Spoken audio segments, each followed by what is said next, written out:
안녕하십니까. 행복한 아침 이재용입니다. 안녕하세요. 정예은입니다. 오늘은 9월 2일 목요일이고요. 뉴스부터 챙겨보겠습니다. 가을 장마의 장대비가 쏟아지면서 충청권의 산사태를 비롯해서 땅꺼짐 현상 등 몸살을 앓고 있습니다. 엊그제부터 100mm가 넘는 폭우가 쏟아진 충남 당진에는 대형 땅꺼짐 현상이 발생해서 승용차 한 대의 차체 절반 이상이 도로 아래 땅으로 빠졌는데요. 주차된 차여서 다행히 다친 사람은 없었습니다. 이번 비로 충남에선 주택과 상가 40곳과 20만 제곱미터 넓이의 농지가 물에 잠겼고 이재민 8명이 발생했는데 오늘도 충청 이남에 비가 이어질 예상이니까 추가 피해가 없도록 주의하셔야 되겠습니다. 전자발찌를 끊고 여성 2명을 살해한 강모 씨에 대한 조사가 계속되고 있는 가운데 강 씨가 살해 전 미리 절단기와 흉기를 구입하는 등 계획 범죄를 했다는 정황이 드러나고 있습니다. 첫 번째 여성을 살해하기 6시간 전 인근의 철물점에서 절단기를 산 뒤 이후 마트에서 흉기를 구입하고 그날 밤 10시경 범행을 저지른 강 씨. 이어 다음 날 오전에는 피해 여성의 신용카드를 이용해 현금을 마련한 뒤 절단기로 이 전자발찌를 훼손하고 도주한 건데요. 경찰은 오늘 강 씨의 이름과 얼굴을 공개할지 그 여부를 결정할 예정입니다. 강 씨가 2명의 여성을 살해한 동기는 아직 정확히 밝혀지지 않고 있습니다. 경찰 조사에서 진술을 계속 뒤집고 있기 때문입니다. 언론 앞에서도 폭력적인 성향을 드러냈는데 범죄 심리 전문가들은 이런 행동이 향후 수사와 수감 생활을 계산한 보여주기식의 행동일 가능성일 수도 있다고 분석을 했습니다. 또 자신의 범죄를 세상 탓으로 돌리는 발언 등으로 볼 때 강 씨가 반사회적 인격장애, 사이코패스 성향일 가능성도 제기되고 있습니다. 지난달 11일 이후 4주째 더 확산되지도 또 꺾이지도 않는 2,000명대의 확진세가 이어지면서 추석의 거리두기 조치를 완화할까 검토했던 이 방역당국이 진퇴양난에 빠졌습니다. 오랫동안 가족 모임이 제한됐던 만큼 이 당국은 백신 접종 완료자에 한해 모임 금지 예외 적용을 검토 중에 있지만 델타 변이 확산으로 이 확진자가 폭증할 가능성도 있기 때문입니다. 게다가 이번 주 공급 예정인 모더나 백신 600만 회분마저 제때 들어오지 않으면 이 상황은 걷잡을 수 없이 악화될 수 있어 내일 방역 대책 발표를 앞두고 당국의 고심이 깊어지고 있습니다. 네, 이어서 코로나19 현황입니다. 1일 0시 기준 신규 확진자는 2,025명으로 일주일 만에 다시 2,000명대를 기록하면서 누적 확진자 수는 25만 3천여 명으로 집계가 됐습니다. 한편 코로나19 백신 1차 접종자는 전날보다 24만 6천여 명이 늘어나서 총 2,927만 명을 넘어섰고 누적 접종 완료자는 총 1,574만 9천여 명으로 집계됐습니다. 네, 이어서 오늘 날씨 소식 전해드리겠습니다. 요 며칠 전국 대부분 지방을 중심으로 많은 비가 내렸는데요. 오늘도 하늘 표적 흐린 가운데 남부와 충청을 중심으로 비 예보 나와 있습니다. 내리는 비의 양 보시면 남해안과 제주를 중심으로 시간당 30mm가 넘는 강한 비가 쏟아지겠습니다. 비와 함께 강풍까지 동반될 것으로 보이는데요. 이 지역에는 80mm 이상의 강한 비가 쏟아지겠습니다. 그 밖에 충청과 남부지방 50에서 60mm의 비가 예상됩니다. 이어서 오늘 기온 보겠습니다. 오늘 아침 최저기온 17도에서 25도, 한낮 최고기온은 23도에서 28도 선 예상됩니다. 남부지방을 중심으로 많은 양의 비 소식 나와 있는 만큼 피해 없도록 조심하시기 바랍니다. 9월 2일 목요일 행복한 아침 지금 시작합니다.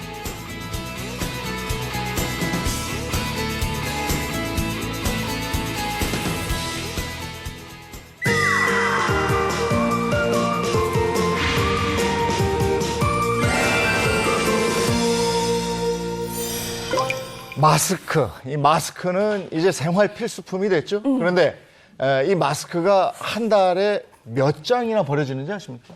굉장히 많이 버려질 것 같아요. 놀라지만 1,000억 장이 버려져요.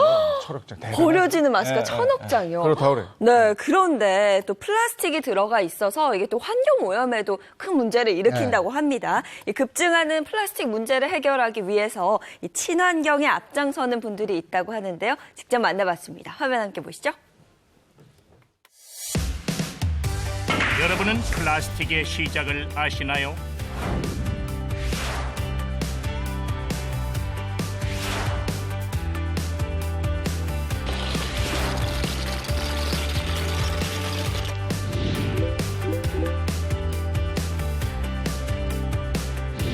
일상의 편리함이 재앙으로 돌아왔죠.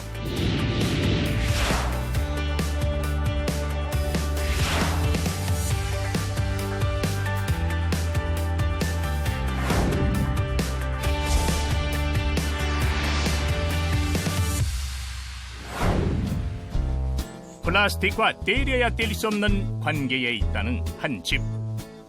지수야, 배고프지? 우리 점심 시켜 먹을까? 뭐 먹고 싶어? 족발. 족발? 어디 족발을 시켜 먹을까? 이거 뒷발 있네. 앞발이 부드러워요. 주중에 한두 번, 주말에 한두 번에서 두세 번 정도 시켜 먹는 것 같아요. 전에는 배달 잘 안 시키고요. 주로 나가서 먹었거든요. 외식의 맛이 있어서. 근데 지금은 다른 사람 만나는 것도 겁나고 코로나도 두려워서 배달 많이 시켜 먹어요. 코로나로 인해 일반 가정에서도 배달 음식 주문이 많아졌다는데요. 그런데 배달 음식 주문과 함께 플라스틱 쓰레기도 함께 늘었다고 합니다. 물론 재활용을 위해 세척은 필수겠죠. 과연 한 번의 배달 주문으로 나오는 플라스틱 제품은 몇 개나 될까요? 궁금하시죠? 비닐봉지를 포함해 모두 8개. 덕분에 분리수거통은 비어있을 날이 없답니다. 어떤 쓰레기가 가장 많이 나와요? 플라스틱 쓰레기가 요새 가장 많이 나와요. 아이들 간식, 음료수 이런 것들을 전부 다 테이크아웃 해 오기 때문에 거기서 나오는 쓰레기가 플라스틱으로 된 게 많거든요. 그래서 플라스틱 쓰레기가 가장 많아졌어요. 코로나19의 장기화로 일회용 마스크 사용량까지 더해져 플라스틱 사용량이 급증하고 있는 상황. 작년 한 해에만도 14%가 증가했습니다. 반면 늘어난 플라스틱 쓰레기를 줄이기 위해 유명 스타와 셀럽들이 다양한 환경 챌린지를 펼치고 있죠.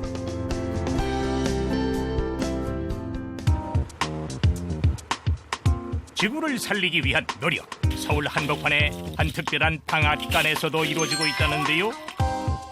근데 이건 병뚜껑 아닌가요? 여기는 플라스틱 방앗간입니다. 뭐 하는 공간인가요? 플라스틱 방앗간은 서울환경연합의 자원순환 프로젝트이자 캠페인인데요. 저희는 시민분들이랑 재활용이 되지 않는 작은 플라스틱을 모아서 업사이클 물건을 만들어냅니다. 쓰레기에 지나지 않았던 작은 플라스틱들이 이곳에선 받침대, 치약자개 등 새로운 제품으로 탄생하는 거죠.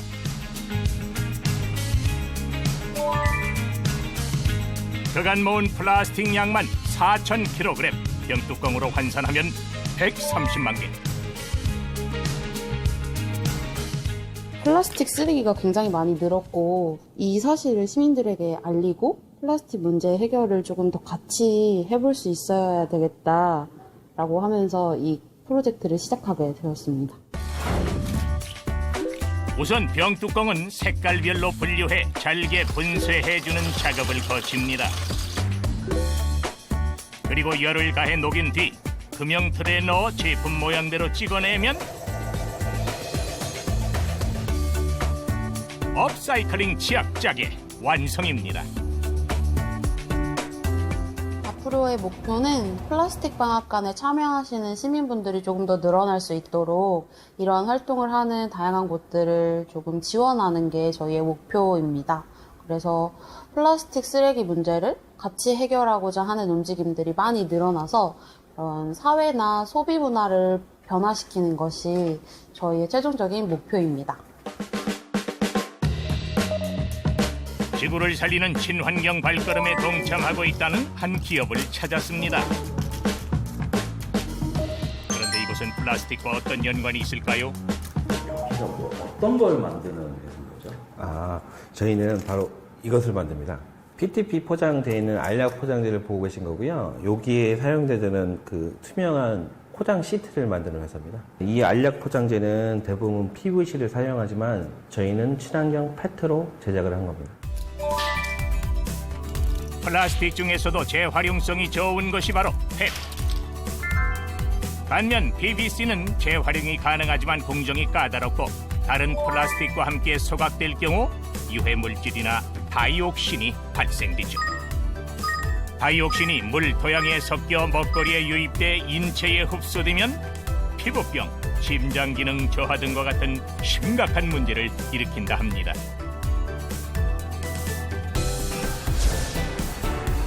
이런 문제를 줄이기 위해 PET 알약 포장재를 개발한 것인데요. 응? 아니 근데 이건 뭡니까? 이게 페트 원료인데요. 지금 요걸 녹여서 시트를 만드는 건데 지금 배합기에 들어가기 전에 원재료 상태가 괜찮은지 한번 체크하고 있었습니다. 이 하얀 알갱이가 열을 가해서 녹여서 얇게 시트로 만드는 겁니다. 두 가지의 PET 원료를 섞는 일부터 시작되는데요. 그 양만 무려 3톤. 배합된 원료는 건조 후 가열해 이물질을 제거한 뒤 투명한 시트를 만들죠. 선생님, 이제 그거를 넣어야 될 시간이 온 것 같습니다. 아, 알겠습니다. PD님, 잠깐만 카메라 좀 꺼줄 수 있을까요? 아, 왜요? 그 핵심 원료가 좀 있어서 그거 좀 준비 좀 하겠습니다.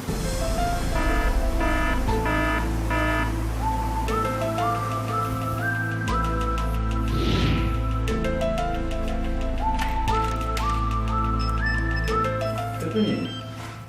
여기 오시면 안 되는데? 이게 저희 그 핵심 원료를 보관하는 장소라 이거는 따로 보여드리기 좀 어려워요.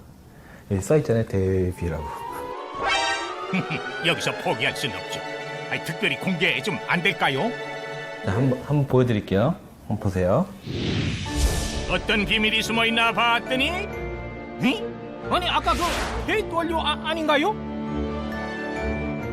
이 네 가지 원료를 만들기 위해서 저희가 수없이 많은 실패를 했고요. 예, 요게 우리 회사의 사활을 걸 만큼 4년 동안 정말 노력해서 만든 핵심 원료입니다. 페트 원재료가 1톤 들어가면 저희 비법 원재료가 딱 1kg만 들어갑니다. 1톤에 1kg, 0.1%의 핵심 기술이라는 건데 이 비법이 어떤 역할을 하는 겁니까?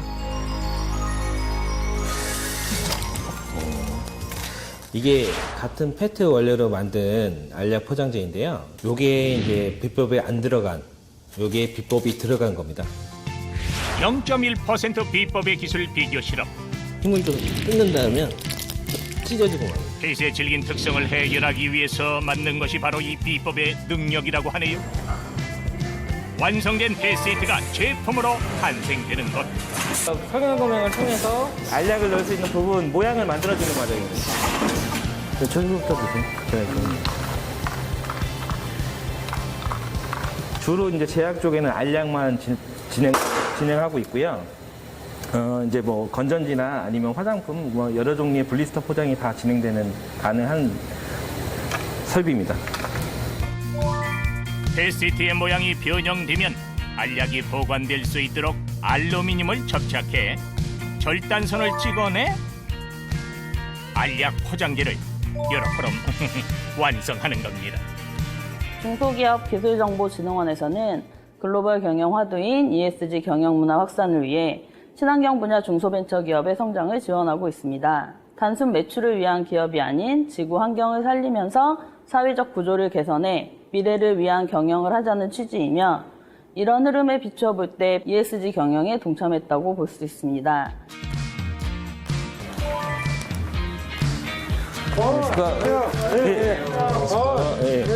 오늘 좋은 소식 갖고 왔습니다. 아, 그러세요? 그러면 저희 이제 제품 적용하기만 하면 되는 거예요? 그럼 저희 최상은 좋죠. PVC를 다른 소재로 대체하려고 하는 노력들을 꾸준히 진행을 해왔어요. 유독 그 PVC, PTP 소재만은 사실은 대체가 조금 쉽지가 않았고요. 그러니까 10년에 걸쳐서 진행했던 어떤 문제점들, 그 다음에 연구 과정들, 연구 성과 공유하면서 개발하는 데 참고할 수 있도록 그렇게 협업하였습니다. 어제 포장 완료된 샘플들이거든요. 슬리핑이 많이 좋아졌는데요? 예. 1단계는 합격한 것 같은데요. 열심히 준비한 만큼 더욱 긴장되는 순간 과연 그 결과는요? 접착성이 많이 좋아졌는데요? 예. 확실하게 열리는 것 같아요. 이게 드디어 이제 빛을 보는 것 같으네요. 축하드려요. 환경을 위해 고집해온 펫 알약 포장재. 국내를 넘어 또 다른 도약을 준비하고 있습니다. 저희 목표가 이제 우선적으로 한 20개국, 그리고 앞으로는 100개국 해서 영업력을 좀 넓혀가는 그런 방침을 세워서 해외로 진출할 계획입니다. 깨끗한 지구를 만들기 위한 첫걸음. 나의 일상에서부터 시작해보면 어떨까요?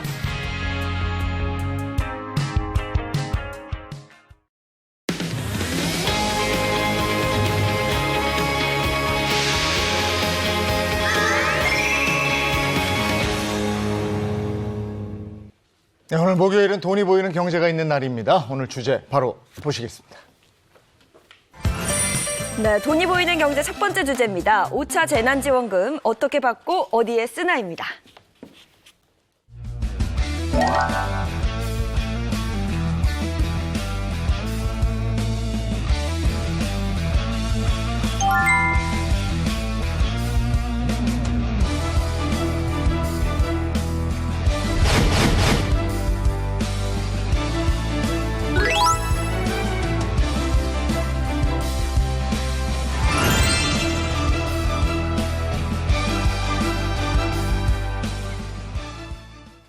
전 국민의 88%가 받게 되는 5차 재난지원금 이제 6일부터 지급 절차가 진행이 되는데 여기에 대해서 확실하게 좀 알아보도록 하겠습니다. 정철진 경제평론가, 방송인 박수림 씨입니다. 어서 오세요. 네, 안녕하십니까? 네, 반갑습니다. 반갑습니다. 네. 지난달 30일 정부가 5차 재난지원금 이 세부 시행 계획을 발표했습니다. 가장 먼저 좀 살펴볼 게 누가 얼마나 받게 되느냐 중요하죠. 이건 것 같아요. 네.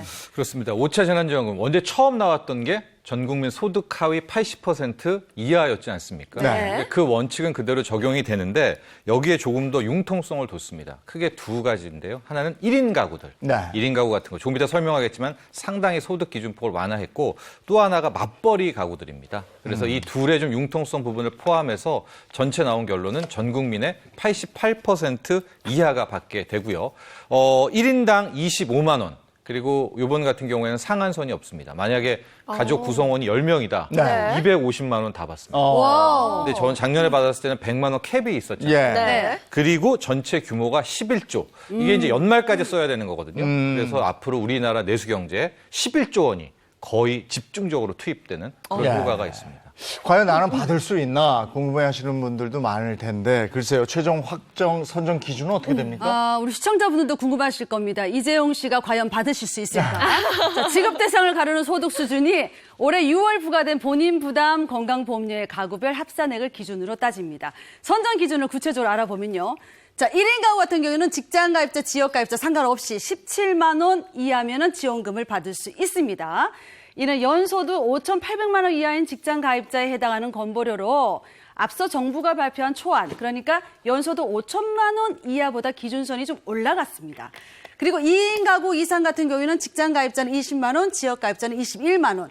4인 가구 같은 경우에는 직장 가입자는 31만 원, 지역 가입자는 35만 원이 되겠습니다. 네, 그리고 재산은 적지만 맞벌이하면서 소득이 높은 그런 곳도 있잖아요. 이 기준 논란이 좀 있었는데 2인 이상 맞벌이 가구의 경우에는 선정 기준이 어떻게 돼요? 맞벌이 가구의 경우에는 외벌이 가구보다 가구원이 한 명 더 있다고 간주해서 기준표를 적용하게 됩니다. 이에 따라 맞벌이 가구 기준선을 살펴보면요.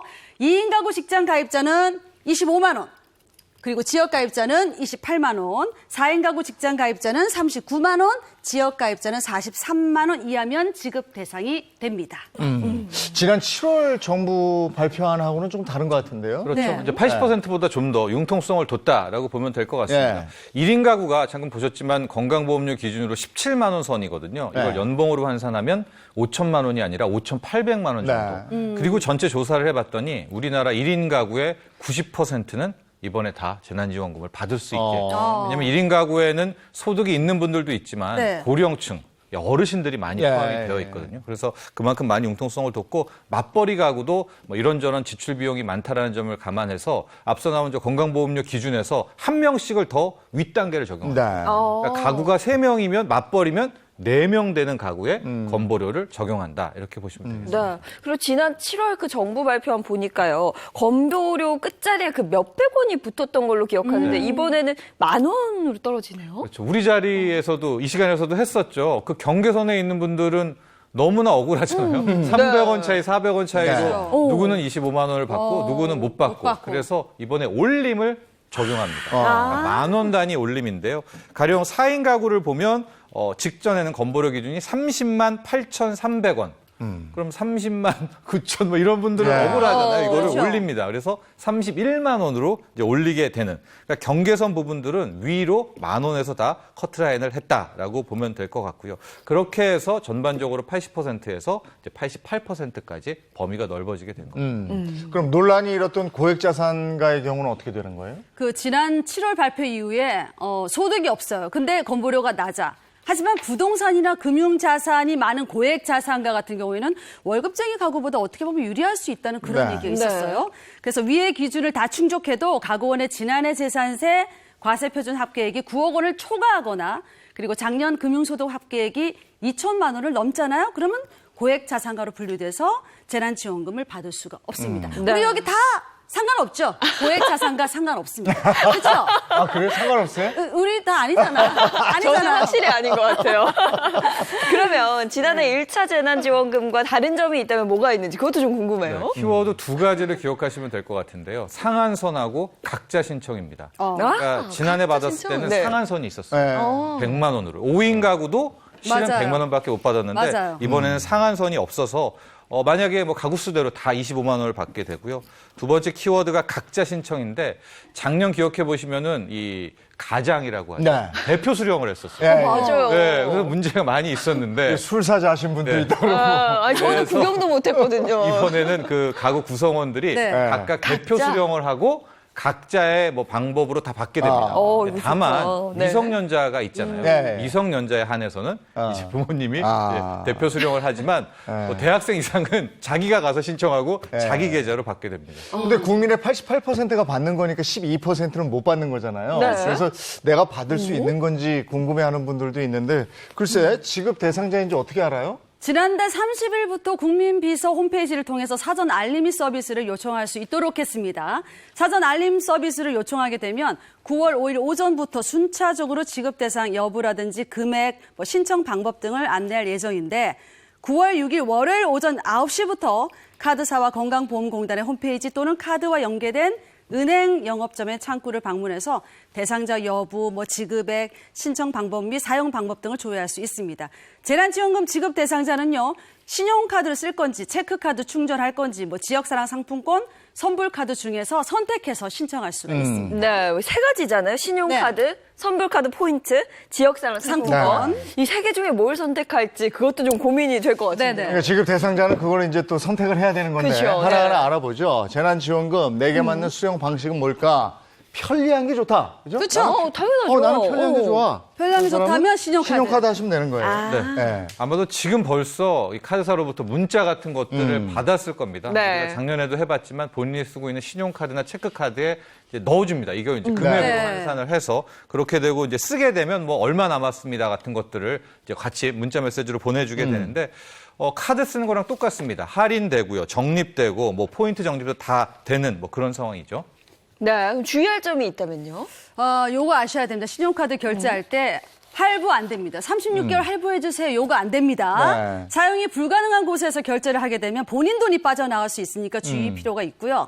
그래서 신용카드는 사용처를 확실히 모를 경우에는 애매모호하니까 사용하지 않는 게 좋습니다. 네. 네. 편리한 게 좋다면 신용카드 사용하시면 되는 거고요. 네. 돈 낭비하는 게 싫다 하시면 선불카드나 지역사랑 상품권을 쓰시면 된다 이렇게 돼 있네요. 네. 이게 무슨 얘기냐면 앞서 신용카드나 체크카드는 편리하기는 한데 네. 이제 이 지점에서 사용되는 게 맞는지 안 되는지 모르잖아요. 그렇죠. 그럼 내 25만 원 중에 빠져나갔나 안 나갔나가 몰라요.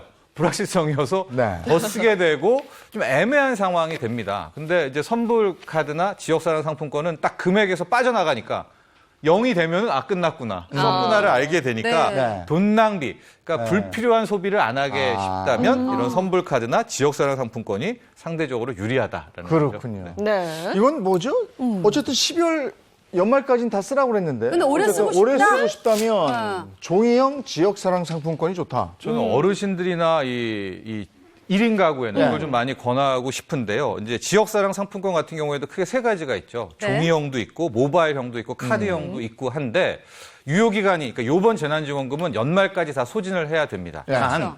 왜 어르신들에게는 이 종이형 지역사랑 상품권을 권하냐면 이 종이형 지역사랑 상품권은 전체 상품권 법규에 들어가서 5년까지 법규가 유효하고 그래요? 그러니까 연말까지 소진을 안 했다 하더라도 그 종이로 받으신 상품권은 5년 내에 사용하시면 되기 때문에 네. 1인 가구 어르신들은 그렇게 소비가 또 많지 않지 않습니까? 네, 그러니까 막 쓰지 않아도 되고 네. 그래서 이 오래 쓰고 싶다면은 이제 종이형 지역사랑 상품권으로 받아서 쓰시는 것도 좋을 것 같아요. 네, 그러니까 어르신들 고령이거나 혹은 카드 사용이 익숙하지 않다 하시는 분들은 저 종이형 상품권이 훨씬 나을 것 같아요. 근데 이게 것도 종이형 같은데. 상품권이 돈 같지가 않으니까 우리 어머니들 주머니 넣었다가 그래. 이게 뭐예요? 웬 종이요? 하고 쓰레기통에 버려요. 그런 경우도 있어요. 분실되거나 도난 당하면 그냥 끝입니다. 그러니까 네. 도난 당하지 않게끔 분실되지 않게끔 조심하셔야 돼요. 네. 근데 지난해에는 그 신용카드하고 지역사랑 상품권을 쓰는 곳이 좀 다르지 않았어요? 그렇죠. 사용처도 애매했지만 네. 지역도 네. 굉장히 애매했습니다. 이게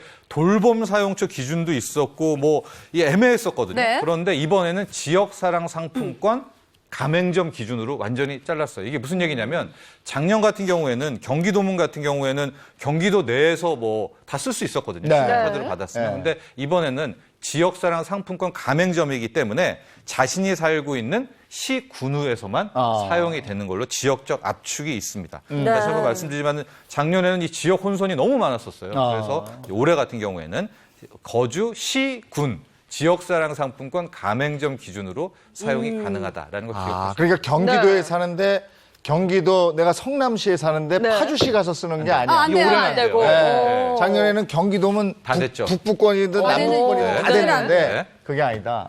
그걸 잘 확인을 하셔야 될 것 같고요. 자, 이렇게 나에게 묻는 수령 방식을 확인한 다음에 이제 중요한 거 신청해야 되잖아요. 그렇죠. 신용카드나 체크카드 충전을 원할 경우에는요. 9월 6일부터 본인이 사용하는 카드사의 홈페이지나 앱을 통해서 온라인으로 신청할 수 있습니다. 나 온라인 몰라요 하시는 분들은 13일부터는 카드와 연계된 은행에서 오프라인 신청도 가능합니다. 자, 선불카드나 지역사랑 상품권 역시 6일부터 관할 지자체 지역사랑 상품권 앱이나 홈페이지를 통해서 신청이 가능합니다.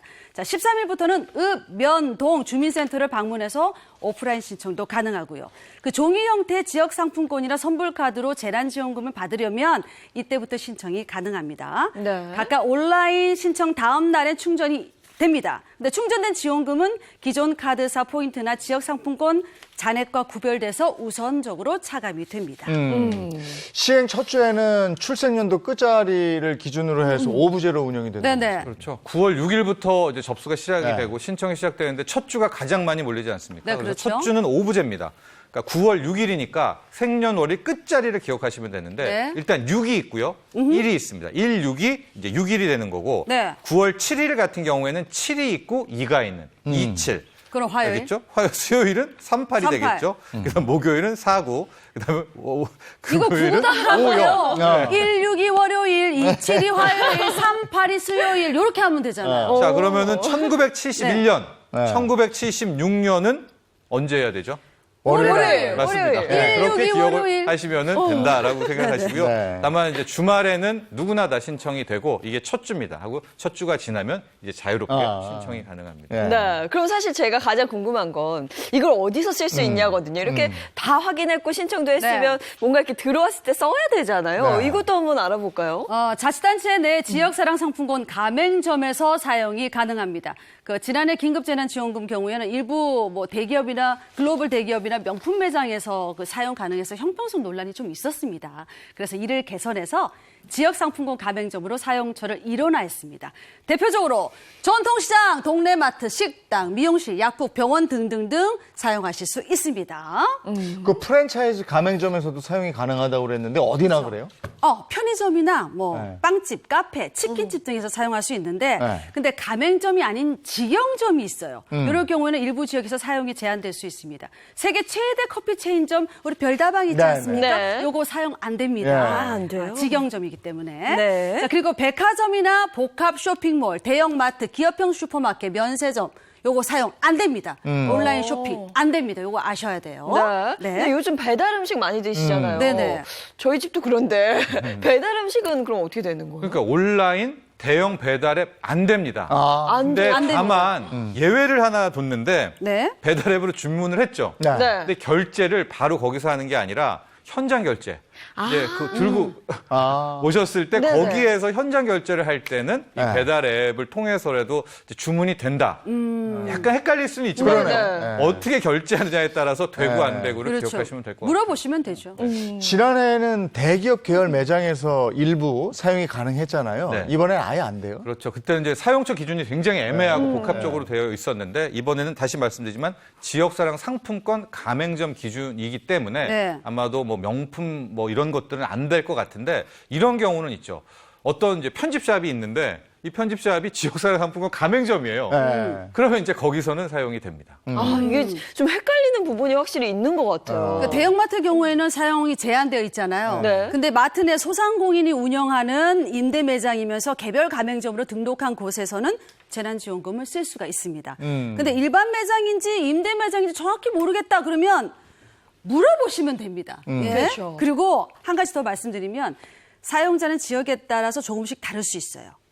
그러니까 지방자치단체 조례 등에 따라서 지역 상품권 사용 가능 업종의 차이가 있어서인데 예를 들어서 서울시에서는 연매출 10억 원 초과 입시 외국어 학원에서는 지역 상품권 사용이 제한되어 있습니다. 재난지원금을 쓸 수가 없습니다. 그러니까 어디는 가능하고 어디 불가능하고 이래서 좀 헷갈린다 이러는 분들도 있고 네. 또 불편하다 이러는 분들도 있고. 그렇죠. 네. 지금 뭐 계속 말하지만 이게 온라인을 막고 네. 또 대형 어떤 네. 유통 매장은 막는다는 그 취지 때문에 이게 좀 꼬였죠.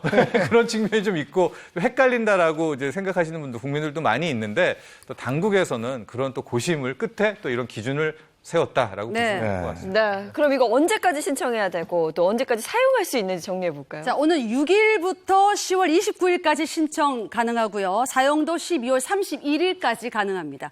기간 내에 사용 못했다. 그 잔액은 국가와 자치단체로 환수됩니다. 자, 또 한 가지.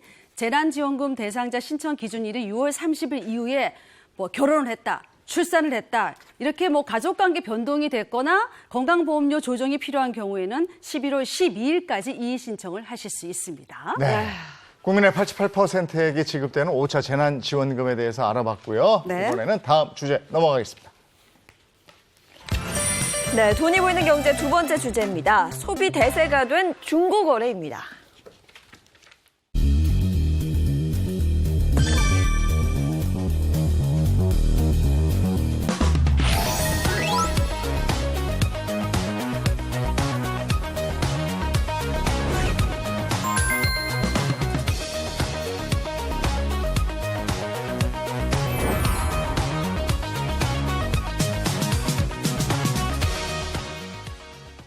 이 중고거래가 새로운 소비 트렌드가 됐어요. 네. 예전에는 막 새 것만 고집하던 때도 맞아요. 있었는데 네. 이제는 자연스럽게 중고품을 사용하고 이렇습니다. 자, 오늘 중고거래에 대한 얘기 나눠보도록 하죠. 네. 자, 하나하나 좀 살펴보도록 하겠습니다. 중고거래 열풍, 이게 어느 정도인지 그거부터 한번 볼까요? 우리가 이제 영화의 천만 관객 이야기하지 않습니까? 네네. 지금 우리나라가 이제 중고거래 1,000만 명 구매가 도래를 하는 네. 대한민국이 중고거래에 빠졌다 이렇게 해도 과언이 아닌데요. 크게 두 가지 플랫폼, 두 가지 그 거래처가 있어요. 전통 강자인 그 카페가 하나가 있고 네. 최근 신흥 강자인 이제 D마켓. 이제 이 둘이 거의 디귿마켓. 디귿 마켓이 끌어들이고 있다라고 볼 네. 수가 있는데 네. 시장 규모를 보겠습니다. 코로나 이전 네. 2018년이 한 4조 원대 규모였었거든요. 네. 근데 코로나 이후 작년에 무려 20조입니다. 아이고, 와우. 5배가 성장을 했네. 와우. 그리고 올해가 이 열풍을 감안하면 25조. 더 될 수도 있고요. 네. 이 연간 20% 이상씩 계속 크는 건데 요즘에 이렇게 성장하는 곳 없거든요. 네. 네. 그러니까 아니, 저도 그야말로 뜨겁죠. 지난해 이사를 하는데 이사할 때 보니까 이렇게 물건들이 있잖아요. 네. 그 쓰지 않고 있었던 거. 이걸 내놓으니까 금방 팔리더라고요. 맞아요. 근데 저희 집사람이 여기 솔솔한 재미를 봤어요. 네. 요즘 그런 분들 굉장히 많고 저는 그 친구가 아기를 낳아서 보러 가면서 원피스를 하나 사갔어요. 근데 집에 똑같은 거 있더라고요. 이거 어디서 이렇게 구매했냐 이랬더니 이제 네. 친구가 그 디귿 마켓에서 디귿? 네. 디귿. 거의 10,000원이 안 되게 샀대요. 오, 그 저렴하게. 옷을. 그러니까 아이는 워낙 빨리 크니까 맞아. 요즘은 그렇게 중고 거래로 아이 옷 많이 사죠. 그 아이들 제품은 정말 좋아요. 그리고 장난감 같은 것도 그쵸. 서로 자전거 같은 거. 괜찮죠. 그거 좋아요. 아이들 그래서 책도. 혹시 땡땡이세요? 이런 맞아. 것도 있잖아요. 그거 아니 그렇게 하는 거 아니야. 그거 어떻게 해요? 혹시 땡땡? 네, 여기요. 이거지. 그런 거예요? 어색한 눈 맞춤, 잠깐의 침묵. 근데 얼마나 많이 이용하기에 이런 유행어가 나올 정도냐. 사용자 수를 살펴보면요. 중고거래 플랫폼 디귿마켓은 올해 6월 기준으로 누적 다운로드 2천만 건을 돌파했습니다. 그러니까 사용자 수가 지난해 1월 보면요. 514만 명이었어요. 근데 1년 사이에 1,325만 명으로 뛰었습니다. 와, 이게 2015년 7월 중고거래 플랫폼 후발주자로 이 디귿마켓이 발을 들였는데 최근 3조 원의 몸값을 인정받으면서 1,800억 원 규모 투자 유치에 성공을 했습니다. 그러니까 2019년 투자 당시 인정받은 기업 가치 2천억에서 3천억 원 대비 10배 이상 증가한 그런 수치입니다. 네, 엄청나죠? 모바일 중고거래 앱이 정말 활성화되면서 많은 네. 분들이 20여 년 전에 네. 아나바다 운동 기억하시죠? 그렇죠. 아껴 쓰고 나면 나눠 쓰고 바꿔 쓰고 다시 쓰고. 쓰고, 네, 그 생각이 난다. 이런 분들도 굉장히 많습니다. 그럼 도대체 이게 왜 이렇게 인기인지 한번 살펴볼까요? 네. 그리고 그것도 있어요. 저희 집사람도 전업주부인데 네. 이걸 이제 팔잖아요. 그래서 돈이 들어오면 여보 나 돈 벌었다. 맞아. 이런 재미가 있어요. 맞아. 용돈 네. 번 것 같은 나중에 느낌. 집 자, 거덜납니다. 중고 거래 플랫폼 열풍. 네. 왜일까? 하나하나 분석해보죠. 부담 없는 거래. 그렇죠. 네. 편의성입니다. 이게 사는 사람이나 파는 사람이나 부담이 없죠. 왜냐하면 그 물건이 어쨌거나 거래액도 크지도 않고요. 이게 막 새 물건도 아니기 때문에 막 벌벌 떨지 않아도 좋고 또 거래 과정에서 애누리도 많이 있고 흥정하는 재미도 있고 아까 우리 이재용 앵커 우리 사모님처럼 교수님처럼 소소한 또 소득이 있단 말이에요. 네. 왜냐하면 그렇죠. 파는 쪽에서는 이게 자기에게는 필요 없는 물건이니까 파는 거잖아요. 네. 그렇죠. 그런 것들이 다 복합적으로 여기에 담겨 있습니다. 네. 그러니까 버리기는 아깝고 놔두려니까 공간 차지하니까 그걸 정리할 수 있으니까 너무 좋다는 분도 계시고 어떤 사람 나한테 립스틱이 안 맞아요. 그걸 올려놨습니다. 그런데 상대는 핸드로션을 올려놨어요. 나한테는 핸드크림이 필요해. 그 사람은 립스틱이 필요해. 이래서 물물 교환할 수 있으니까 이런 또 장점이 있다고 좋아들 하시더라고요. 네. 아무래도 판매보다는 나눈다는 의미고 판매하면서 돈도 좀 들어오고 네. 이런 재미가 있는 거죠. 네. 자, 두 번째는 거래로 만나 사귄 동네 친구는 덤이다. 친구가 생겨요. 또. 인간관계가 생기는. 이거 조금 이따 또 설명하겠지만 네. 굉장히 중요한 포인트입니다. 이 이제 중고 거래는 기존의 거래와는 다르게 이 지역의 한계 이게 제한이 있어요. 그러니까 예. 동네 친구에서 그러니까 동네 거래로 이루어지는 거거든요. 이게 굉장히 사람 마음을 좀 동하게 하고 좋아하게 됩니다. 왜냐하면 네. 물건도 물건이지만 가까운 지역에 사는 거래자를 만나고 네. 거기서 어떤 만남과 동네 친구까지 되는 이런 부분들, 이 지역적으로 같은 공간에 있다라는 것이 이제 최근의 중고거래 특징 중에 또 하나입니다. 네. 그러다 보니 친구가 아니라 우리 만남은 우연이 아니야. 네, 중고거래 플랫폼이 새로운 만남의 장으로 지금 떠오르고 있습니다. 최근 온라인 커뮤니티에는 오프라인도 좋고요. 중고 거래를 하다가 마음에 드는 이성을 만났다는 글이 잇따르고 있습니다. 그래요? 이성을? 그러니까 만남의 장이 가장 큰 이유가 직거래 방식 때문이에요. 그러니까 이용자들은 먼저 채팅으로 구매 의사를 확인한 뒤에 직접 만나서 물건을 거래하잖아요. 그러니까 채팅으로 서로의 성격을 파악할 수 있죠. 그리고 또 서로의 공통사도 있고요. 또 거래 물건에 대한 공통적인 관심사 있죠. 친밀도 높아지죠. 그러다 보니까 거래가 끝나도 구매자가 자꾸 떠올라. 그 물건을 쓸 때마다 구매자가 떠올라. 아, 그래요? 이성 친구 사귀기도 해요. 이거 이제 신기하네요. 자회사 계열사로 맞선 맞아요. 네, 아니 타산 상품이 또 나오겠는데. 네. 그래요. 자, 세 번째 보겠습니다. 집 앞에서 이루어지는 이게 집 앞에서 거래하더라. 제일 가까운 네. 거리. 많이 볼 텐데 네. 이렇게 맞아요. 어디 커피숍이나 어디 앉아 있으면 밖에서 두 명이 와서 뭐 이게 주고받아. 딱 주고받습니다. 예. 땡땡 네, 하면서. 땡땡 하면서 다 만나는 것도 많이 보지 않습니까? 예. 이제 거기 앱 보면은 소재지 근처를 지역을 다 네. 넣어야 되기 때문에 뭐 집 주변에서도 할 수 있고요. 예. 아니면은 회사 근처에서도 할 수 있기 때문에 정말 편하죠. 어디 안 가도 되고 네. 거기서 또 만남이 이루어지게 되니까요. 이게 또 첩보 영화 같은 맛이 있어. 어디서 만나자 그러고 그렇죠. 저기 서 있는 것 같아. 그리고 가서 땡땡 하는 거죠. 그래서 요즘은 물어보고 나가는데 혹시 네. 옷 색상을 뭘 입고 나오셨냐. 알아봐야 되니까. 네네, 알아봐야 되니까. 근데 사실 들어보니까요, 이게 예전부터 중고거래는 활발했다고 하더라고요. 네. 다만 그 물품이 예전에는 뭐 가전제품이 될 수도 네, 있었을 네. 것 같고요. 뭐 여러 가지가 익숙하기는 했는데 왜 요즘 다시 이게 또 뜨고 있는지 그 이유도 한번 살펴볼까요? 그 이유는 바로 밀레니엄 세대와 G세대를 합친 MG세대에 있습니다. 지금의 2030 세대가 되겠습니다. 남이 사용하거나 소유하던 그 물건을 부담 없이 그냥 사고 파는 거. 이게 MZ세대가 중고거래 시장에 주도적으로 참여하면서 급성장하고 있습니다. 이 체면보다 가성비를 더 중시해요. 네. MZ세대가. 그러니까 주소비층으로 부상하면서 중고시장은 더 성장할 전망이라고 합니다. 그렇습니다. 그러니까 지금 중고거래를 하고 있는 MZ세대들은 우리가 네. 생각한 것처럼 아우 막 절약하네. 대견하다 뭐 이런 그렇죠. 차원으로 지금 중고거래를 접근하지 않고요. 예, 예. 하나의 이제 재미를 느끼고 있다. 그러니까 재미 쪽에 더 포커스가 맞춰 있다라고 볼 수가 있을 것 같은데요. 왜냐하면 이제 거래를 하면서 또 하나의 물건들을 받게 되는데 그거를 이 친구들은 새로운 신상품이라고 받아들이는 거예요. 그러니까 또 하나의 신상을 얻었다라는 여기에서 이 MZ세대들은 또 나가는 게 요즘 네. 리셀 열풍이라고 하죠. 그쵸. 자신이 받았던 것을 다시 되팔면서 그거 돈을 가지고 네, 또 네. 새로운 신상을 사고 또 되팔고 또 사고. 그러니까 우리가 생각하는 중고거래 뭐 아끼고 아나바다와 지금 MZ의 네, 다르죠. 중고거래는 완전히 결이 다르다. 예. 네, 완전히 다른 차원이다. 이렇게 생각하시면 되겠습니다. 근데 중장년 이용층들도 많이 늘고 있어요. 그럼요. 중고물품 거래 카페의 경우에는요, 2019 상반기 대비해 2021년 50대 이상 방문자 수가 10% 증가했습니다. 중고거래 플랫폼 디귿마켓은요, 이용자 10명 중에 4명이 중장년층이라고 합니다. 자, 지난 7월 기준 봤을 때 45세 미만이 비율을 따져보면 45세 이상하고 8대2 비율이었어요.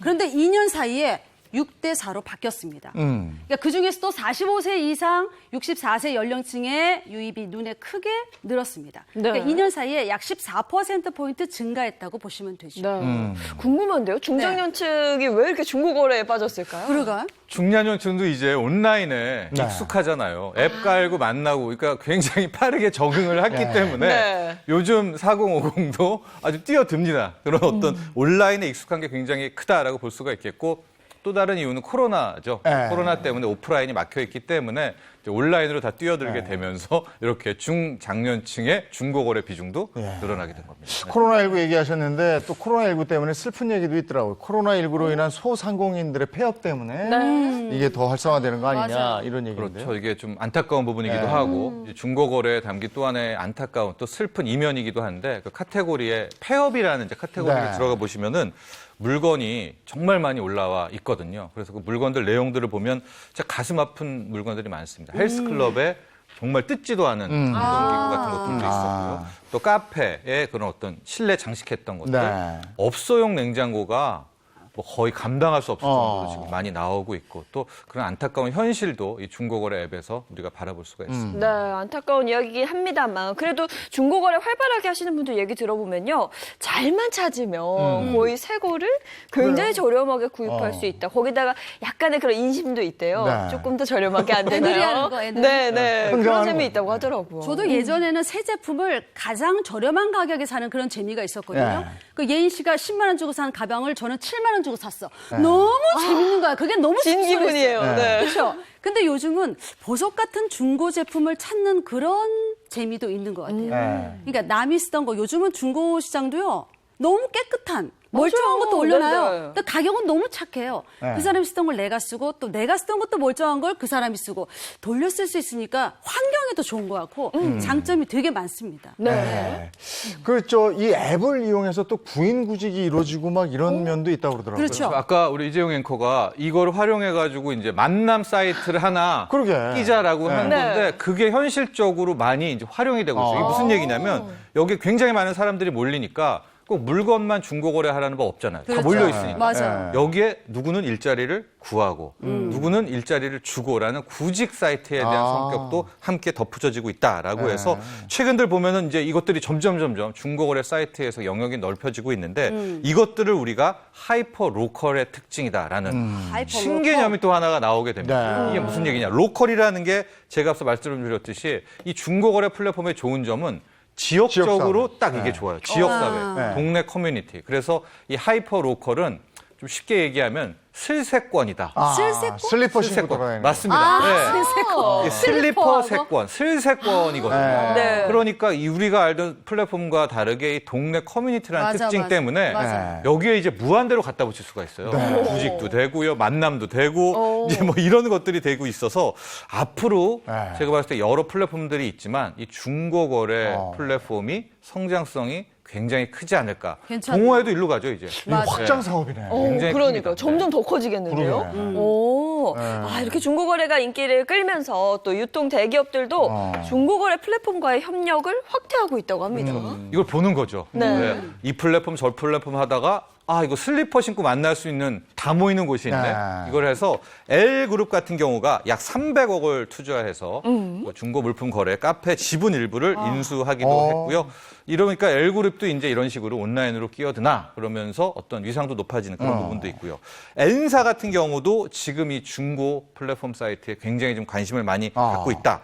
그리고 아예 뭐 G그룹은 D마켓하고 또 협업을 해가지고 더 판을 더 키우는 그런 모습도 있고요. H백화점도 또 이건 백화점인데 한 이제 사이트와 또 결합을 해서 이 중고 이 플랫폼 쪽으로 많이 속속 대형 자본들도 뛰어들고 있습니다. 네, 이렇게 대기업이 참여하게 되면 그 시장이 확 커지잖아요. 이 중고거래 시장이 더 커질 것 같은데 네. 한 가지 주의해야 할 점도 있습니다. 이 중고거래 부작용도 분명히 있거든요. 그럼요. 사기 피해는 물론이고요. 비현실적인 그런 게시물까지 마구잡이로 올라와서 좀 걱정이 됩니다. 자, 한 사기 피해 정보 공유 사이트에 의하면요. 2015년부터 2020년 상반기까지 온라인 중고거래로 인한 피해 건수가 81만여 건. 그러니까 피해 금액이 약 7,600억 원으로 나타났습니다. 네. 얼마 전이죠? 네. 그 서로 만났는데 네. 그거 제가 한번 팔찌 차볼게요 이러고 도망갔어요? 딱 차고 도망가요. 맞아. 그런 것도 조심해야 되겠더라고요. 네. 얘가 달리기가 엄청 빠르더라고요, 이 사람이. 당하셨어요? 아니 뉴스에서 봤어요. 그래, 맞아. 그래서 그런 거 네. 만났을 때 있어요. 그런 거 주의하셔야 되고 또 있죠. 디귿마켓에서 아이를 20만 원에 거래한다. 진짜 너무 다들 경악했어요. 경악했잖아요. 네. 이런 일도 충격적이었죠. 있었고. 이 거래 플랫폼에 진짜 올라와서는 안 될 네네. 아가가 올라오면서 이게 사건이 굉장히 커졌었는데요. 네네. 아이를 입양하겠다, 그러니까 입양을 시키겠다, 36주 됐다라는 이제 글과 사진이 올라왔고 금액이 저기 보십시오, 20만 원 있어서 너무했어. 정말 경찰이 바로 출동을 해서요. 네네네. 제주도에 사는 20대 여성이었었고요. 이 여성이 이제 미혼모 센터에 있다가 아이를 낳고 네. 그렇죠. 그 아이를 입양시키는 과정에서 뭐 올렸다라고 이야기를 했는데 말도 안 되는 이야기 아니겠습니까? 그럼요. 네. 그래서 저 여성 같은 경우에는 아동복지법상 아동매매 미수 혐의로 입건이 됐던 그런 사건도 있었습니다. 네, 게다가 또 성희롱 사건도 끊이지 않고 있죠. 그럼요. 디귿마켓에 어떤 여성분이 겉옷을 올려놨어요. 그랬더니 어떤 분이 입던 속옷까지 같이 보내면 안 되겠습니까? 이런 메시지가 참. 옵니다. 네. 그리고 스타킹을 판다는 글을 올렸더니 직접 착용한 사진을 보여달라. 네. 뭐 속옷을 착용한 사진을 보여달라. 뭐 이런 것들도 올라오고 특히 디귿마켓은요. 이용자의 위치를 기반으로 한 직거래 시스템이지 않습니까? 그러니까 이용자들의 불안이 더욱 커질 수밖에 없습니다. 네. 아무래도 내 주변에 있는 인물이다 보니까 동네 오다 가다가 마주칠 수 있다는 그런 불안감 때문에 걱정들을 많이 하신다는 분들도 계십니다. 네. 지역 기반의 연결로 인기를 끈 거고 네. 그렇잖아요. 슬세권 네, 얘기도 그쵸. 나왔고. 맞습니다. 근데 그런 만큼 내 정보 노출에 취약한 거 아니냐. 실제로 그렇겠어요. 네, 이제 가장 문제가 되는 게 성범죄. 네. 성 관련한 문제들이 커가지고 뭐 D마켓도 그렇고 다른 곳에서도 이제는 뭐 신고 기능, 그러니까 신고하면 바로 경찰 출동할 수 있도록 이런 것들에 대한 준비들을 만반의 준비를 하고 있고요. 또 하나의 문제가 앞서 잠깐 그 물품에 대한 우리가 고민도 했었는데 네. 외국에서도 이게 굉장히 문제가 됐는데 이제 마약, 우리는 이제 마약은 아니지만 맞아. 약으로 가게 되면서 상당히 복잡해지게 됩니다. 예. 실제로 의사의 처방이 필요한 전문 의약품을 최초에는 이 중고거래물 플랫폼에서도 이게 이제 동네에서 끼리끼리 되는 거니까 이게 문제가 커질 수가 있어서 현재는 의약품 같은 것들은 아예 거래 대상이 안 되는 전 차단을 시키고 있습니다. 네. 근데 이게 점점 범위가 확대될수록요 보완해야 될 것들이 많이 있겠어요. 지금 저 정철직 경제평론가 얘기 들어보니까 이렇게 악용될 소지들도 많잖아요. 예. 범죄도 그렇고 물건이라는 것이 이게 팔다 보면은 그러니까. 이게 자기도 모르게 안 팔아야 될 물건까지도 막 퍼질 수가 있기 때문에 이것들의 책임을 저는 좀 플랫폼에서 앉아가지고 수수료만 받지 말고 좀 해야 되지 않느냐 이런 제언도 함께 드립니다. 그러니까 전화번호를 또 서로 알잖아요. 그러니까. 그러니까 그걸 악의용해서 밤마다 전화해가 스토커처럼 하시는 분들도 계신데요. 어디서 만날 때는 좀 사람들이 있는 곳에서 만나야 돼요. 중요하죠. 맞습니다. 네네. 알겠습니다. 뭐 보완될 점들이 있어요. 자, 정철진 경제평론가, 방송인 박수림 씨와 함께했습니다. 고맙습니다. 고맙습니다. 사건 사고 24시 오늘의 주제입니다. 태완이법이 잡은 제주 변호사 살인 교사범입니다.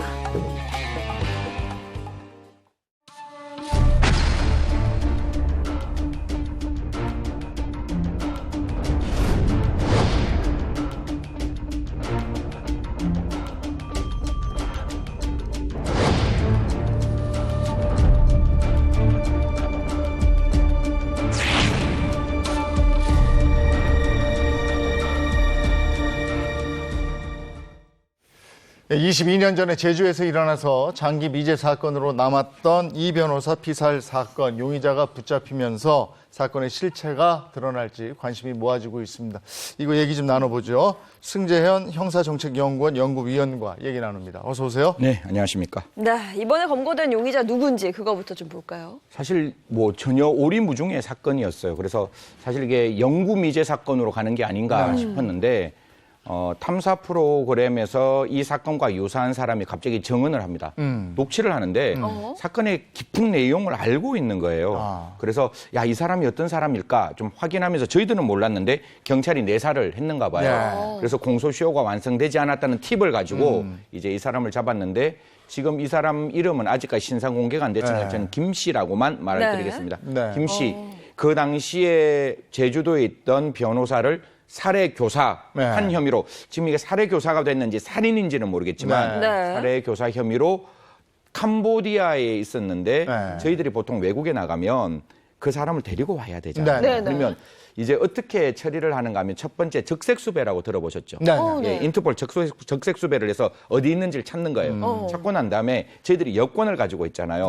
그 여권을 무효화를 시켜요. 그러면 제가 그 나라에 있는데 제가 여권이 없으니까 불법 체류.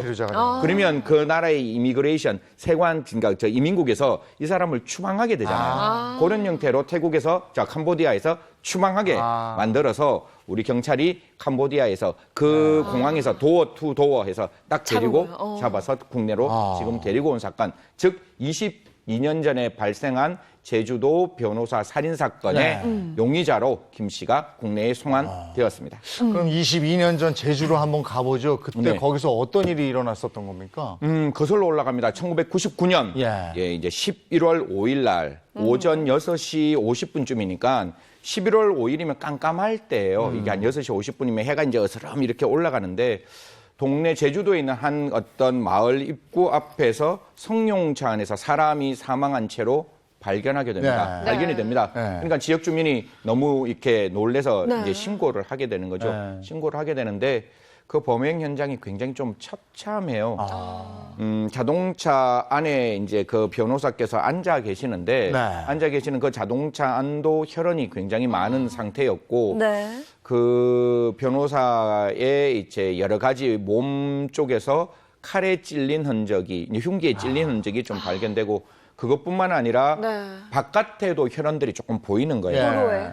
그러다 보니까 그 차 안에서 사망이 뭐 흉기에 의한 사망이 이루어진 게 아니라 바깥쪽에서부터 이렇게 흉기에 의한 공격이 있었는데 결국 마지막까지 살고 싶었는 거겠죠. 그래서 자동차 안에 타서 자동차를 지금 이야기하고 있는 자동차 안에서 사망한 그런 사건입니다. 거의 숨진 이 변호사는 어떤 사람이었나요?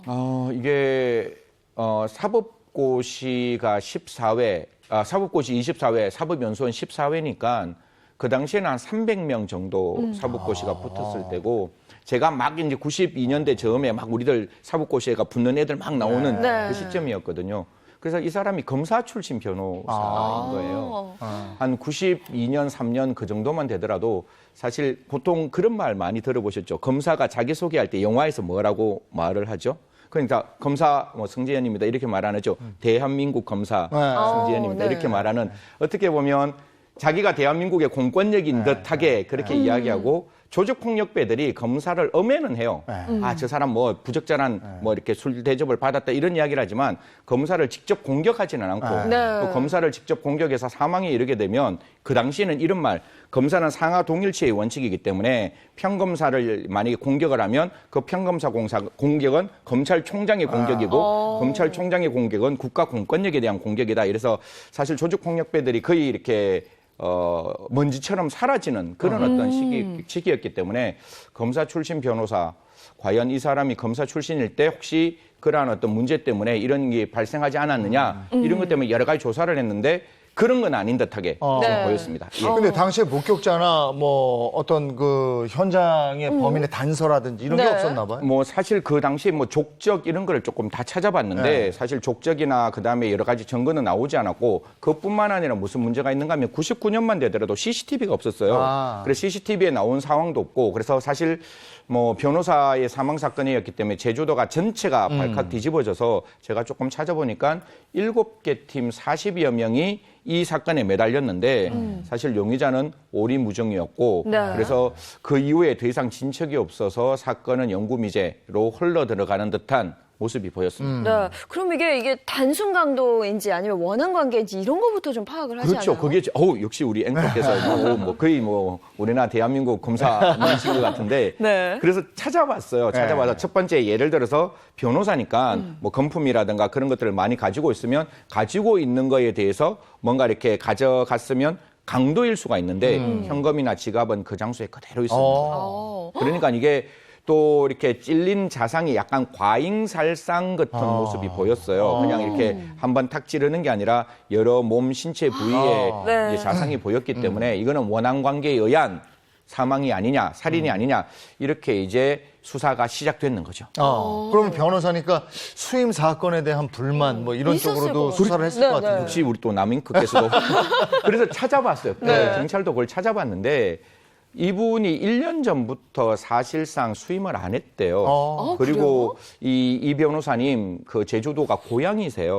고향이라서 내려와서 여러 가지 일들을 하셨는데 파도 미담밖에 없어서 이게 도대체 어떤 사건인가? 경찰의 입장에서도 그 당시에 굉장히 이렇게 마지막에 다다랐다는 느낌, 더 이상 브레이크스루가 만들어지지 않는 느낌. 사실 그 당시에 꽤나 많은 금액의 현상금을 걸었음에도 불구하고 전혀 이게 범죄를 찾아갈 수 있는 실마리가 만들어지지 않았죠. 아니 현장을 이렇게 조사를 하잖아요. 뭔가 이렇게 단서가 될 만한 그런 건 없었나요? 그러니까 그 당시에 사실상 뭔가 사실 99년만 되더라도 이게 대한민국이 너무 눈부시게 발전을 했는데 그때 저희들 스마트폰도 사실상 없었던 시대. 지금의 스마트폰이 99년에는 그 사람들한테 보여주면 정말 뭐 이런 게 다 있지? 이런 신통방통한 물건이 제가 90년대 중초반에 어떤 그 사건을 한번 읽었는가 하면 차 안에 이렇게 비산된 피가 있었어요. 그 차에 쭉 풀어진 피가 있었는데 그 피의 혈액형을 찾아내는지 못 찾아내는지 이것도 그 당시에 굉장히 큰 문제였는데 지금은 그 혈흔이 보이지 않더라도 그 혈흔을 찾아서 누미놀이라는 걸 쓰는데 찾아서 DNA 증폭을 하면 우리가 DNA 혈액형이 아니라 DNA까지 찾아서 과연 이 혈액형에 매치가 되는 사람은 99.9% 그 사람이다라는 걸 찾아낼 수 있었으니까요.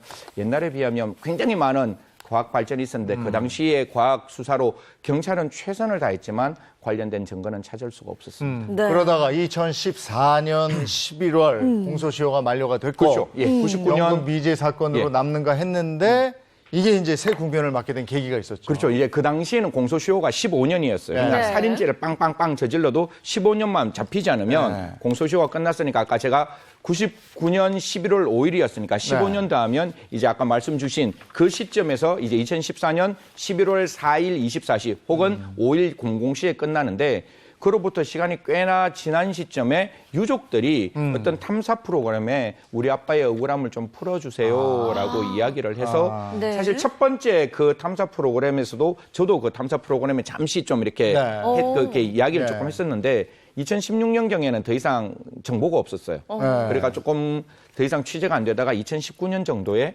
이제 취재가 다시 시작됐는데 그게 지금 나와 있는 21년 만에 전화 한 통이 오는 거죠. 그 탐사 프로그램에 내가 이 변호사를 살해 교사한 사람이다. 어머, 라고 자백하는 이야기가 거예요? 이제 나오게 되는 거예요. 살인 교사범. 네네. 네. 구체적으로 좀 어떤 그 김 씨의 주장에 따르면 자기는 지금 이제 뭐 조직폭력배니까 이름을 말하도록 네. 할게요. 유탁파의 조직원이었다. 이렇게 얘기해요. 그 유탁파의 조직원에 백모 씨라는 사람이 두목이래요. 예. 네. 두목인데 이 두목이 자기에게 이 변호사를 손을 좀 봐줘라 라고 이야기를 했는데 네. 자기와 같은 나이 또래에 있는 갈매기라고 사실 이 사람의 이름은 성도 잘 나오지는 않는데 네. 갈매기고 저는 그냥 손 씨라고 얘기를 네. 할게요. 손 씨에게 이야기를 했대요. 내가 직접 하지 않고 자기는 행동대장이니까 밑에 있는 사람에게 네가 이 변호사한테 가서 손을 좀 봐줘라. 뭐 손 본다고 손 보는 건 아니겠죠. 네. 그래서 그 이 변호사를 약간 좀 위해를 하려고 했는데 그 손 씨의 말입니다. 이 변호사가 적극적으로 이렇게 반항을 하는 과정에서 네. 자기가 생각지도 않는 사망의 결과가 발생을 했다. 이게 이 사건의 전모다라고 김 씨는 전화상에서는 그렇게 이야기합니다. 네. 그럼 이게 신빙성이 있는 주장이에요? 그래서 그게 또 신빙성이 없을 수가 있잖아요. 그렇죠. 저희들이 예를 들어서 누가 딱 자백을 하면 수사할 때 네. 이게 허위 자백이냐 진실한 자백이냐를 찾아가야 그럼요. 되는 거잖아요. 그러면 저희들이 이제 범죄수법 M오라 그래가지고 네. 사실 바깥에 언론에 이야기하지 않는 범죄의 그 형태가 있습니다. 그러면 그 범죄 현장에 가지 않으면 그 범죄의 M오를 범죄 수법을 모를 거잖아요. 네, 네. 근데 이 김 씨 그 당시에 범죄 수법에 사용된 칼의 정확한 모양을 설명을 해요. 네. 사실 아까 제가 이걸 방송 나오기 전까지 굉장히 고민을 했는데 이 칼이 굉장히 독특한 칼이에요. 보통 이렇게 사람 앞에 이렇게 만져보면 여기가 흉골이거든요. 네. 이게 뼈가 중간에 있단 네. 말이에요. 이 뼈를 그러니까 이 뼈를 뚫고 심장을 들어갈 수 있는 칼이 거의 없습니다. 시중에 나와 있는 칼로는 사람이 갖고 있는 뼈 중에 이게 허벅지 뼈 다음으로 굉장히 강한 뼈 중에 하나거든요. 심장을 보호하기 위해서. 그런데 그 칼이 그 흉기로 이 변호사님의 몸 안에 들어가서 심장까지 다 달았다. 그게 치명상이었거든요. 그러니까 이 칼의 모습을 이야기를 하고 이 탐사 프로그램에서 그 칼의 모습대로 우리 칼을 만드는 명인께 가서 칼을 제작합니다. 제작해서 실험을 해보니까 그게 흉골이 뚫히는 모습이 보이는 거예요. 그러니까 이게 정말 신뢰성이 있고 범행 현장에 있었던 모습을 그대로 이렇게 서사를 하는 거예요. 그러니까 이제 당시 그 탐사 프로그램에 있던 PD도 이거는 충분히 신뢰성이 있다, 신빙성이 있다라고 해서 방송을 타게 되는 거죠.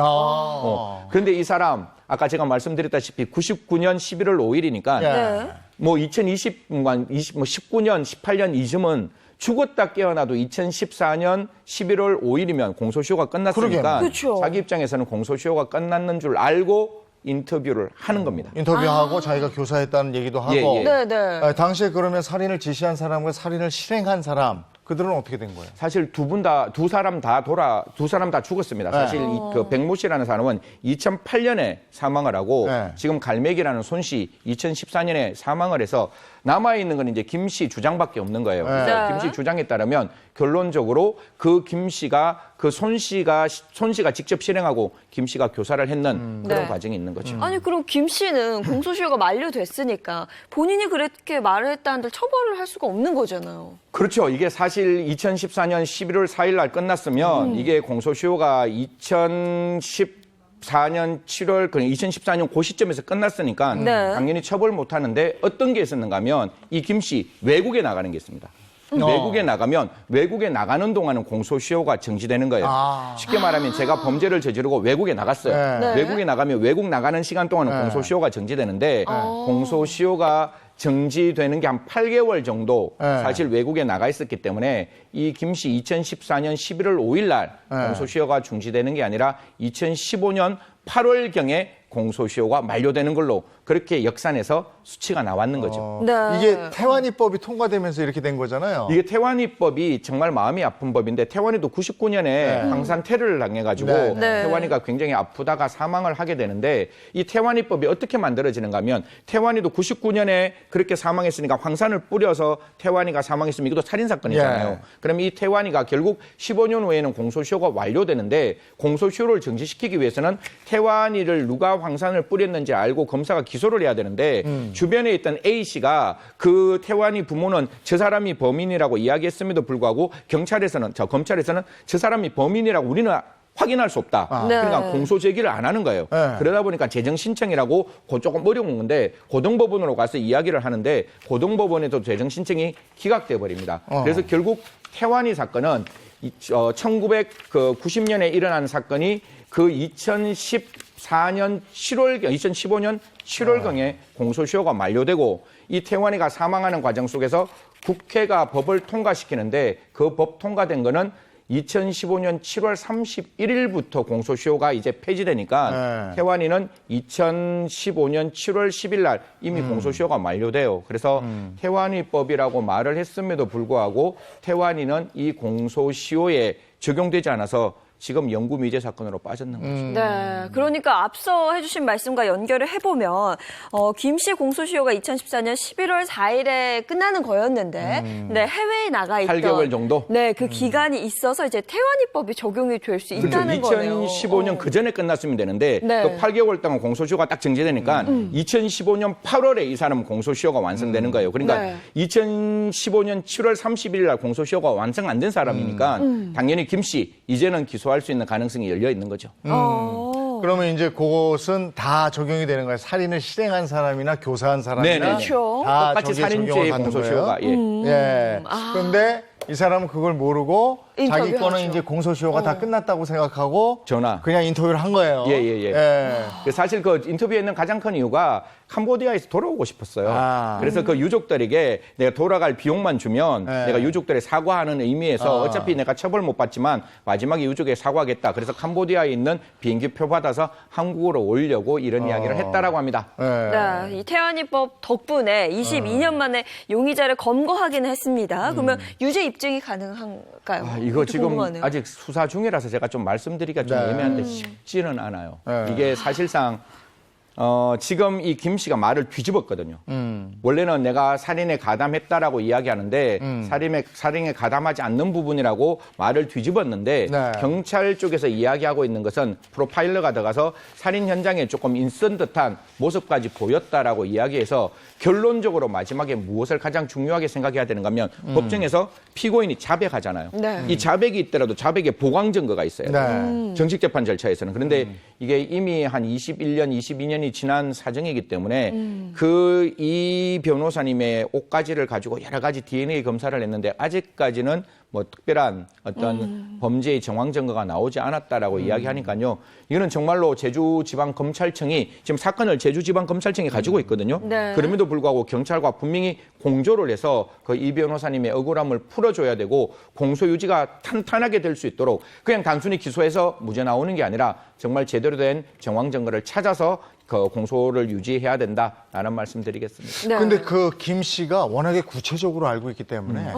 살인 교사범이 아니고 살인범일 수도 있는 거예요. 그건 처음부터 다 저희들이 그렇게 생각했어요. 왜냐하면 살인범이라고 생각했는 이유가 그 범죄 현장에서 누가 이렇게 보면 바깥에서 봤을 때는 어떻게 찔렀는지 어떤 칼인지를 모를 수 있잖아요. 교사를 한다는 것은 범인 현장에 가지 않고 말로 그 사람을 손봐주라고 이야기를 했는 사람의 입장에서 나오는 진술보다는 훨씬 더 구체적이기 때문에 프로파일러도 이런 얘기까지 합니다. 범죄 현장에 가기는 같다라는 이야기까지가 나오니까 사실 교사범이 아니라 공동정범이 될 수 있는 가능성이 열려 있는 거죠. 네, 최근 뭐 국제사회에서 살인죄에 대한 이 공소시효 완전 폐지의 여론이 줄을 이루고 있습니다.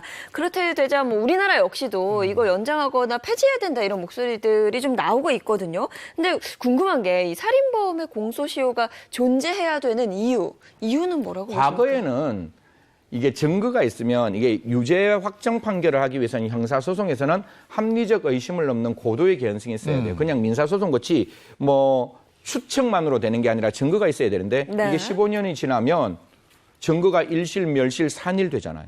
그럼 증거가 없는데 그 사람을 기소를 해봤자 공소 유지가 안 되는 거잖아요. 그러니까 형사소송이 가지고 있는 증거 재판주의 때문에 15년 정도 증거가 없어진다면 유죄 판결을 할 수 없다. 이게 원칙적인 재판의 문제인 것이고 또 15년 동안 이 사람이 도망 다녀서 그 15년 동안 삶을 유지했다면 그 삶의 유지도 인정해줘야 된다는 게 과거의 공소시효의 제도의 문제였는데 아까 제가 말씀드렸잖아요. 현대는 그 증거에서 우리가 무엇을 발견할지 앞으로 5년 후에 지금의 DNA보다 훨씬 더 중요한 증거가 나올지 모르잖아요. 그러니까 폐지를 주장하는 목소리도 그렇죠. 그래서 이제 공소시효는 확대되는 게 아니라 각각의 범죄마다 좀 줄어 들어가야 될 것이고 그게 형사사법의 정의 아닐까요? 범죄를 저지르는 사람 분명히 그 사람의 죄값을 묻는 것 그게 정의라고 생각한다면 공소시효가 늘어나는 범죄가 늘어나는 게 아니라 공소시효 범죄를 인정하는 것은 더더욱 줄어 들어가야 한다라는 말씀드리겠습니다. 22년 전 제주에서 있었던 살인 사건을 한번 짚어보고 공소시효에 대한 문제도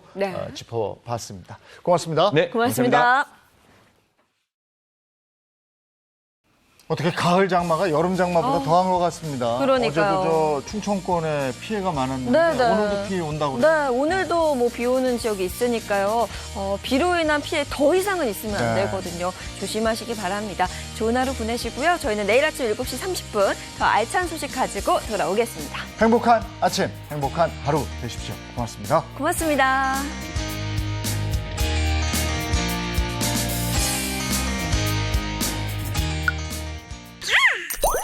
채널 A